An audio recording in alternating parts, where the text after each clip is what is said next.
Hello, everybody. Today I will be solving problem 3.8 from Griffiths E&M 4th edition book. So problem 3.8 has three different parts. The first one, we will be using the law of cosines to rewrite equation 3.17 to equation 3.19. We'll check uh, this equation when we evaluate it at r equals capital R, which is the radius of our conducting sphere. And we'll see that the electric potential will equal 0 when we do that. For part B, we'll find the induced surface charge on the sphere as a function of theta.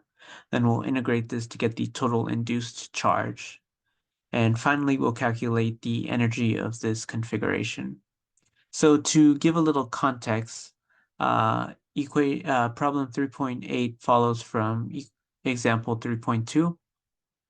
And so we won't be solving that here, but we will know the result from 3.2 is equation 3.17.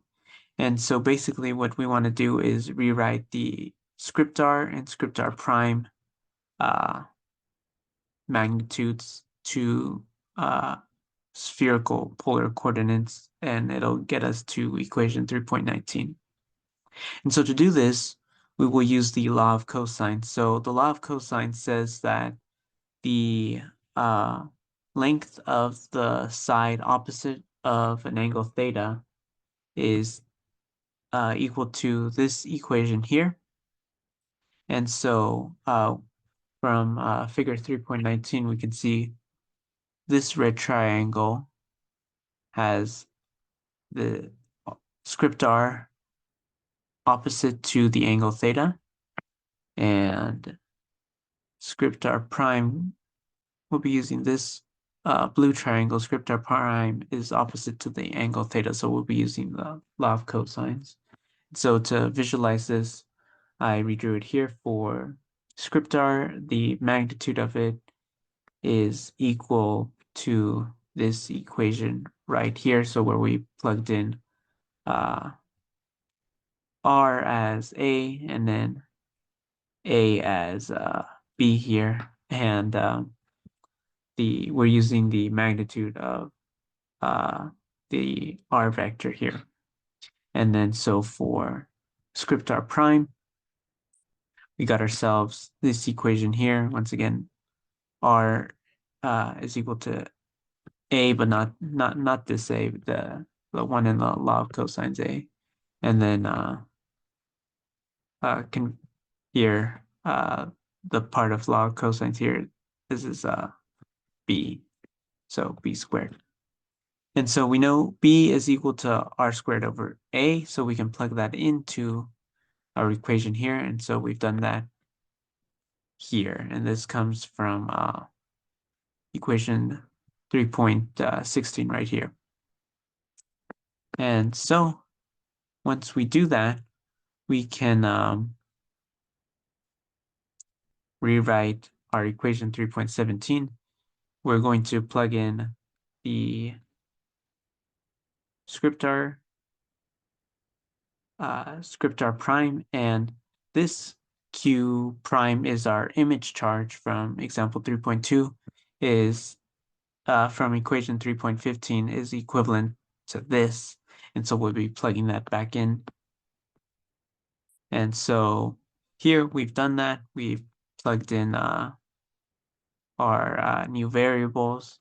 And so the next step would be to continue solving this setup. So here what we're doing is we're taking this to the denominator, and we do that by getting this inverse. And so now it's in the denominator. And so here it's just a matter of simplifying more to look like equation 3.19. And so I'll do some of the steps here. And so actually we can bring this down here. And so this left term already looks like the left term of equation 3.19. All we did from this step to this step is change the order of a and r. And here we're going to shove this term into our square root. And so that'll be r squared times a over r squared plus, and then distribute this exponent, a squared times a over r squared minus 2 r squared a, and a over r squared r cosine theta, all under the square root, and q on top. So here we can do a little simplification. For this one, stays the same. Here, these a squares will cancel out. This r squared will drop this r to the 4th to r squared. A's will cancel. Just one a will cancel out on the top, since it's a square. These r's will cancel out. And so we got ourselves 1 over 4 pi epsilon naught. Once again, this term does not change. And so just rewriting this so it looks more like 3.19, we'll put this term first, so that's just simply r squared plus, and then this term here, we're going to factor out the exponents. So it will be in r a over r squared. You can redistribute it and get you back to this. And then minus 2, and then r a, only the a survives here from that, so ra cosine theta over q. And so this is exactly equation 3.19, what we wanted. So this is our potential as a function of r and theta. And so just as a little check, if we evaluated this at r equals the radius of our conducting sphere, well, note this goes to r squared. This term is 2ra cosine theta. And so here, the only thing will be a squared because this r and this r will cancel out. And then this will be 2ra cosine theta. And so we'll know the denominators are now the exact same. And so these terms are the same, but opposite of each other here. So phi will equal 0, as we expected from this problem. So equation, so we have reached our conclusion for part A. So moving on to part B now, we need to find the induced surface charge on our sphere. And so we'll be using equation 2.49. And so this says that the surface charge equals negative epsilon naught, partial derivative of the potential with respect to n. And n is our normal vector, but for our sphere, the normal vector will be pointing radially outward. So n hat will equal r hat in polar coordinates. And so we can rewrite this as the induced surface charge equal to negative epsilon naught, partial derivative of our potential with respect to r. And we're going to evaluate it at r equals the radius of our grounded conducting sphere. And so we do this because Q is inducing a charge to the surface of this grounded conducting sphere. So this is grounded here. And so our surface charge lies solely on the surface of this sphere. And so that'll be at when small r equals capital R, the radius. So we plug in our, first we actually rewrite the potential we found above. Here we're just going to put negative exponents here just to help us with our partial derivative. This is the same. We just, instead of having them in the denominators, we're specifying it's in the bottom with a negative, and then it's square root, and we're taking out our q that's on both terms. And so plugging it in here, we got our induced surface charge will be equal to negative epsilon naught, and then the partial derivative with respect to r of v that we'll plug in there, and then we'll evaluate it at the radius of the sphere. And so another step written here is that we take the partial derivative, so this exponent drops down here, and then through chain rule, we got ourselves these extra terms here. Again, this becomes positive because our negative drops down here, and so positive. And so once again, some terms pop out here, and so we knock our exponent down from negative 1/2 to negative 3/2. And so the next step would be to evaluate at small r equals capital R. And so we do that here. And all we're doing is replacing our small r's with capital R's. And so two things we'll notice immediately that I will write out here. First thing is that these two terms can be popped out because they're the same, so we can pop out common terms here. So this will be r squared plus a squared minus 2ra cosine theta negative 3/2. And we'll be left with 2r minus 2a cosine theta, and then minus 2a squared over r minus 2a cosine theta. These two will cancel out because we got when we distribute the minus sign, our that'll turn into a plus, so those two cancel out. And so the next two things we could do is we can factor this 2 out, and we'll factor a 1/r out to help clarify, to help simplify this equation. So this will be negative, and then q over 4 pi, and then our r squared plus a squared minus 2ra cosine theta negative 3/2. And so, and then we're factoring that 1/r out. So this will be r squared and minus a squared. And so that is our induced surface charge. So, but part B has technically two parts. We want to find the total induced charge of our sphere. So in order to do that, we have this equation that says the induced charge is equal to the integral of the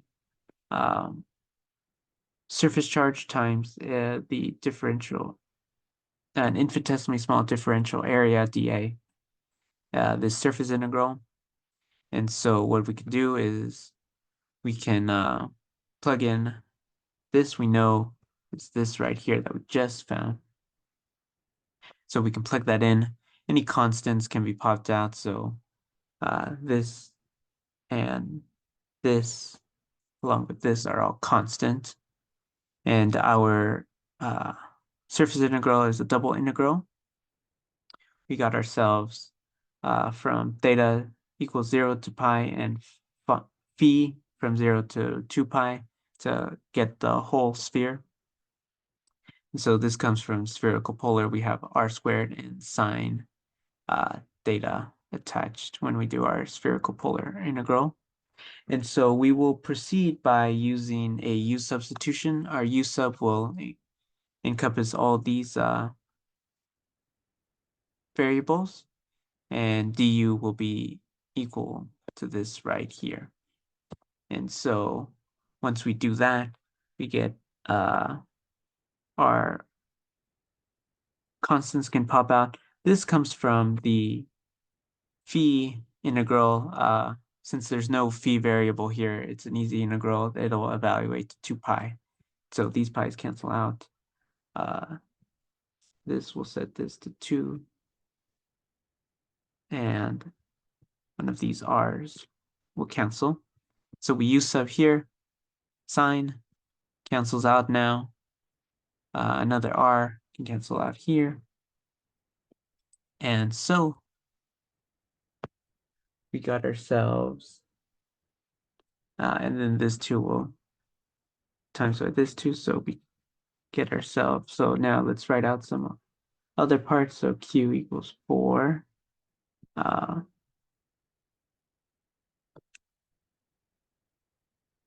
Q equals, we got 4 here, r squared minus a squared. And then times 1 over a. Let's bring this down a little bit. And then if we actually do the integral, it'll be negative 2u negative 1/2. And so we didn't bother to change the bounds because we're going to resub back our terms. It'll be easier to do that than to change our bounds. And so doing that, do that here. This 2 drops this down. These negatives cancel out. And then we'll be left with q 2a r squared minus a squared times, and this will be r squared plus a squared minus 2ra cosine theta negative 1/2, and evaluated from 0 to 2 pi. And so once we do this evaluation, we'll get q 2a r squared minus a squared. And so here is r squared plus a squared plus 2ra negative 1/2 minus, and this comes from cosine pi equaling -1, so we get a positive here, minus r squared plus a squared minus 2ra. That comes from cosine 0 being 1.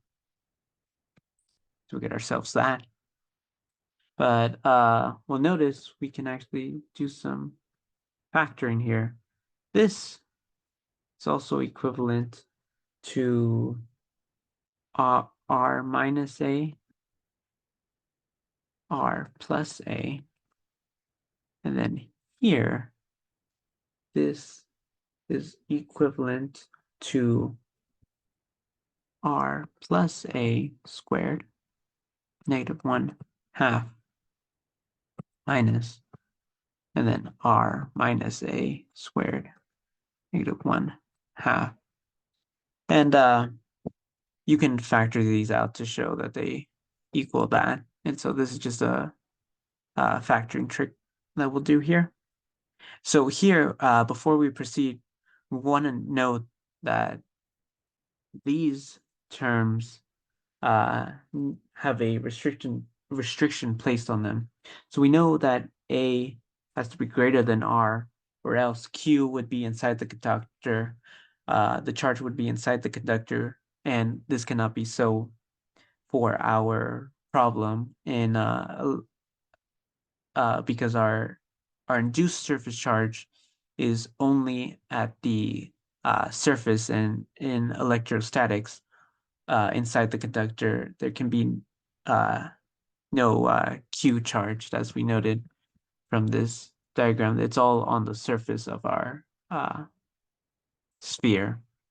So when we do this here, A has to be greater than R, so that changes our equation slightly. So it'll be A minus R here, and R plus A to preserve our problem.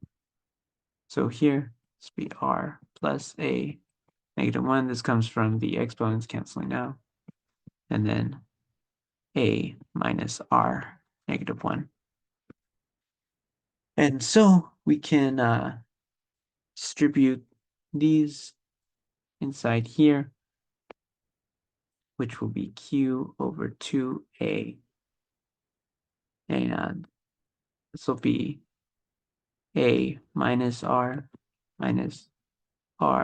plus a. We'll be left with.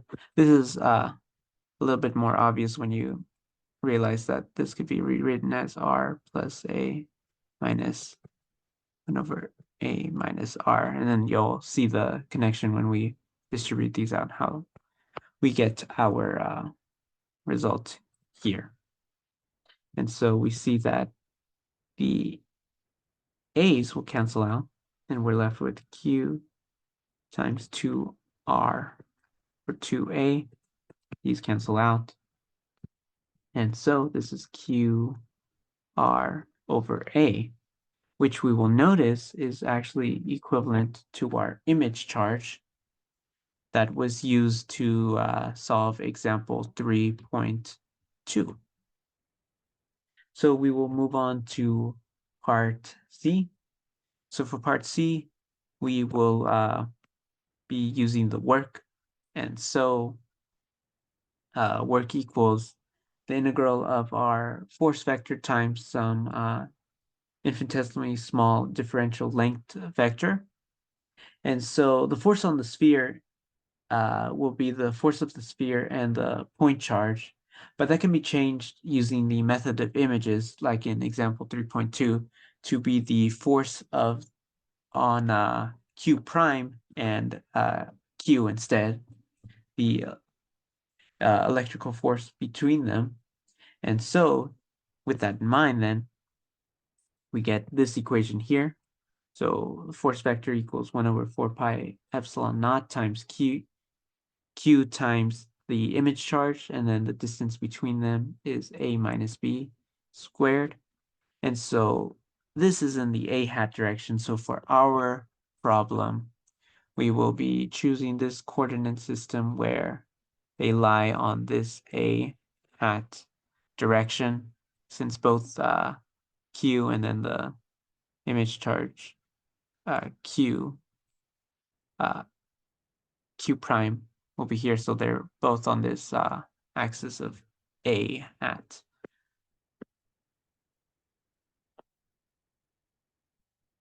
And so we could plug in q prime and b as we did before. And so this is equivalent to 4 pi epsilon naught q times our r over a q times 1 over an a minus r squared a squared in the a hat direction that we're choosing. And this is equivalent to negative q squared over 4 pi epsilon naught, then times r times a squared minus r squared squared. And so what did we do between these two steps? So what we did was this q and this q multiplied together, q squared. This 1 over 4 pi epsilon naught stays the same, and this r stays on top. But what happened here was this a is 1 over a, but we're going to pop out a 1 over a from here, and that will go to the top. So this will look like 1 over a squared minus r squared over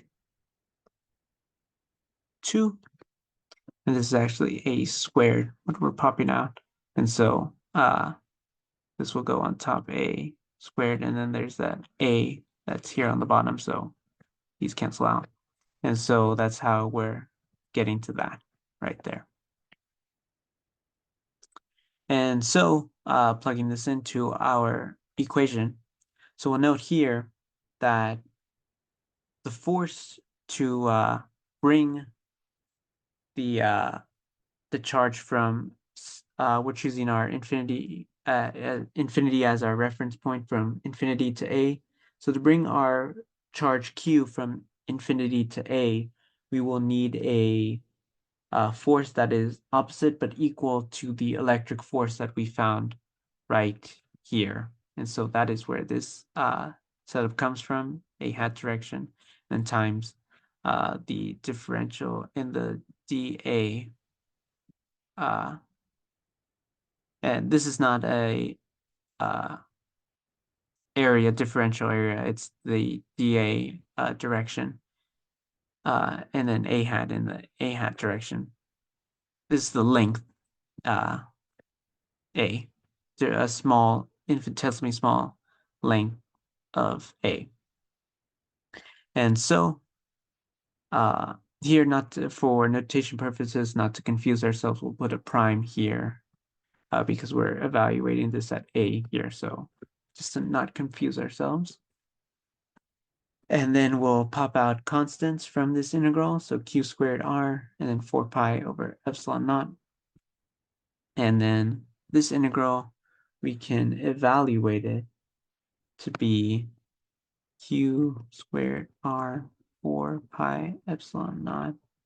So this will be 1/2 1 over a squared is r squared.